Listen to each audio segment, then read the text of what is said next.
أعوذ بالله من الشيطان الرجيم بسم الله الرحمن الرحيم إن الذين جاءوا بالإفك عصبة منكم لا تحسبوه شرا لكم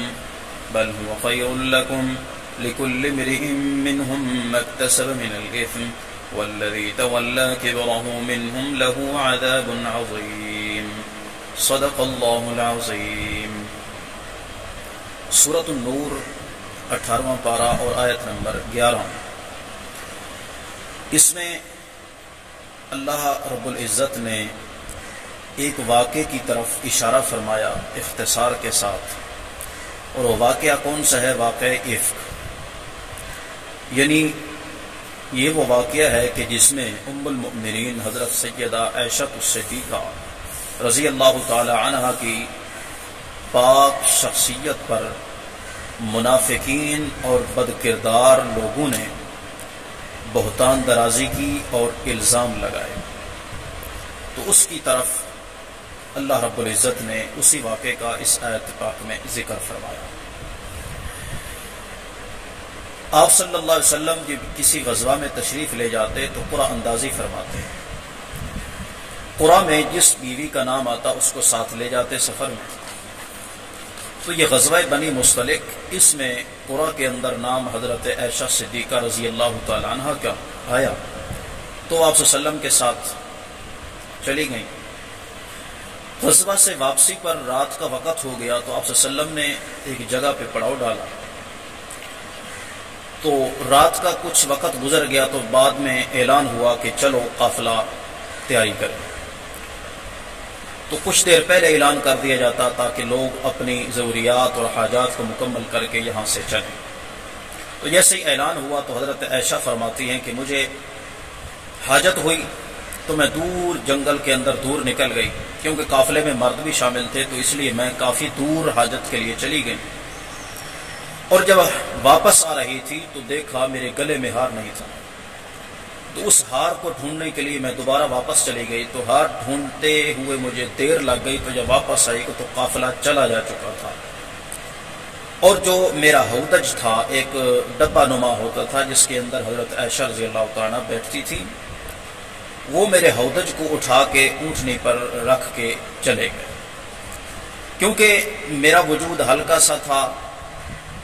محسوس نہیں ہوتا تھا کہ اندر ڈبے میں ہے یا نہیں،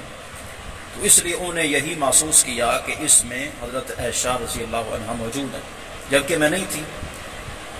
تو واپس آئی تو قافلہ چلا جا چکا تھا، تو میں ادھر جانے کے بجائے میں نے چادر اوڑھ کر وہاں سو گئی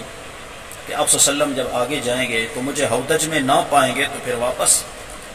آئیں گے، تو میں اسی مقام پہ رہوں۔ تو کچھ دیر کچھ لحظہ گزرا تو ایک صحابی رسول حضرت صفوان ابن معطل سلمی رضی اللہ تعالیٰ عنہ آئے اور مجھے دور سے دیکھا تو انا للہ و انا الیہ راجعون پڑھا، اور پڑھنے کے بعد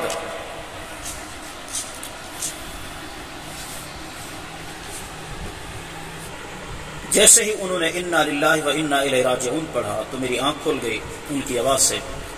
تو میں فوراً اٹھی اور انہوں نے اونٹنی بٹھائی، اور اس اونٹنی کے اگلے پاؤں پر میں نے پاؤں رکھ کے قدم رکھ کے اسی ہودج میں سوار ہو گئی۔ تو پھر آگے انہوں نے لگام اور بہار پکڑی اور چل پڑے، میں ہودج کے اندر بیٹھ گئی۔ دوپہر کے وقت جب مدینہ طیبہ میں کے قریب ہم آپ صلی اللہ علیہ وسلم کے ہاں پہنچے، تو یہ درمیان میں بات یاد رکھیے، یہ صفوان ابن معطل یہ وہ صحابی ہیں کہ جن کو آپ سفر میں پیچھے پیچھے رکھتے تھے۔ آپ صلی اللہ علیہ وسلم کی عادت مبارکہ تھی کہ ایک دو آدمی کو پیچھے رکھتے تاکہ قافلہ جہاں انہوں نے پڑاؤ ڈالا وہاں اگر ان کی کوئی چیز رہ گئی ہو تو پیچھے آنے والے وہاں پہنچ کر تلاشی لے کر ان کی وہ چیزیں اٹھا کر قافلے کے ساتھ شامل ہو جاتے۔ تو یہ صفوان ابن معطل کی اس غزوہ میں ڈپٹی تھی، تو وہ بھی وہاں پہنچے تو انہوں نے حضرت عائشہ رضی اللہ تعالی عنہا کو موجود پایا، تو انا للہ پڑھا اور اس کی آواز سے وہ جاگی، تو پھر ہودج میں بٹھا کر لے گئے۔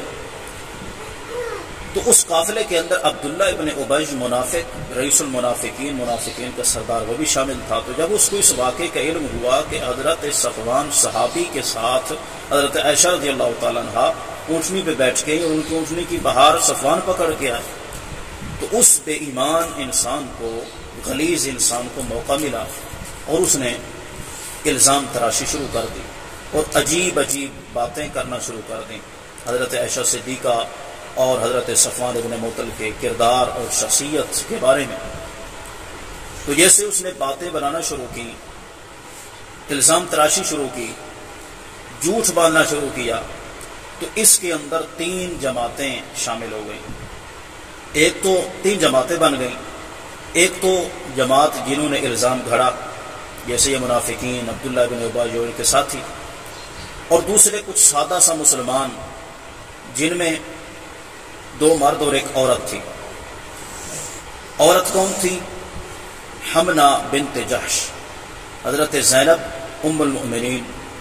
بنت جحش، حضرت زینب بنت جحش رضی اللہ تعالیٰ عنہ کی بہن تھی، اور ایک حضرت مصعب تھے اور ایک اور صحابی تھے، 2 مرد اور 1 عورتیں۔ اور تیسری جماعت بھی مومنین کی تھی۔ یہ جو مومن تھے دوسری جماعت، یہ ان کی باتوں میں آ کے انہوں نے بھی کچھ باتیں کی، اور دوسری جو مخلصین مومنین کی جماعت تھی وہ نہ تردید میں تھے اور نہ تائید میں تھی۔ تو اس لحاظ سے 3 جماعتیں بن گئیں،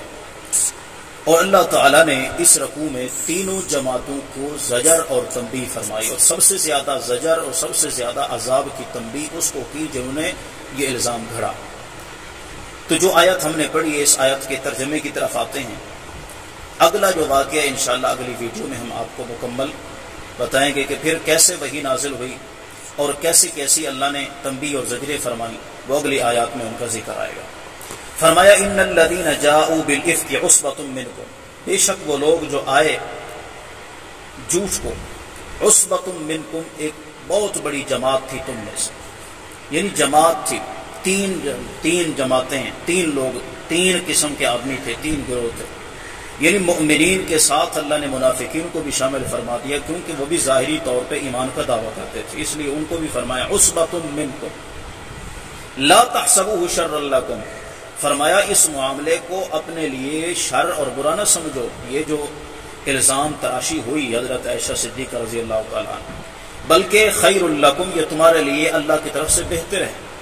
بہتر کس لیے ہے کہ حضرت عائشہ رضی اللہ تعالیٰ عنہ کی اللہ نے برات کا اعلان کیا، پاکی اور طہارت کا اعلان کیا، اور ساتھ ساتھ معاشرے کی طہارت کے لیے اللہ نے 4 احکام بھی بیان فرما دی۔ تو اس لحاظ سے یہ واقعہ تمہارے لیے شر نہیں بلکہ خیر بن کے آیا ہے۔ لِكُلِّ امْرِئٍ مِّنْهُمْ مَا اكْتَسَبَ مِنَ الْإِثْمِ، جس نے جتنا حصہ اس گناہ میں ڈالا ہے اس کو اس نے اتنا ہی بوجھ اپنے لیے بنایا ہے، اتنی ہی اس نے اپنا گناہ کمایا ہے، بوجھ اٹھایا ہے۔ لیکن وَالَّذِي تَوَلَّى كِبْرَهُ مِنْهُمْ، جس نے سب سے بڑا بوجھ اٹھایا یعنی الزام تراشی کی، جس نے بہتان گڑھا، لَهُ عَذَابٌ عَظِيمٌ، اس کے لیے عذاب بھی بڑا ہے۔ تو جو باقی مخلصین واحدین تھے اللہ نے ان کی توبہ قبول فرما لی، جیسے اللہ نے زجر اور طہارت عائشہ نازل فرمائی، پاکیزگی اور برات کا اعلان کیا، مگر جس نے الزام تراشا وہ چونکہ منافق تھا، اپنی بات پہ اڑا رہا، اس کے لیے اللہ نے فرمایا سخت ترین عذاب ہوگا۔ باقی واقعہ کی تفصیل اگلی آیات اور اگلی ویڈیو میں انشاءاللہ۔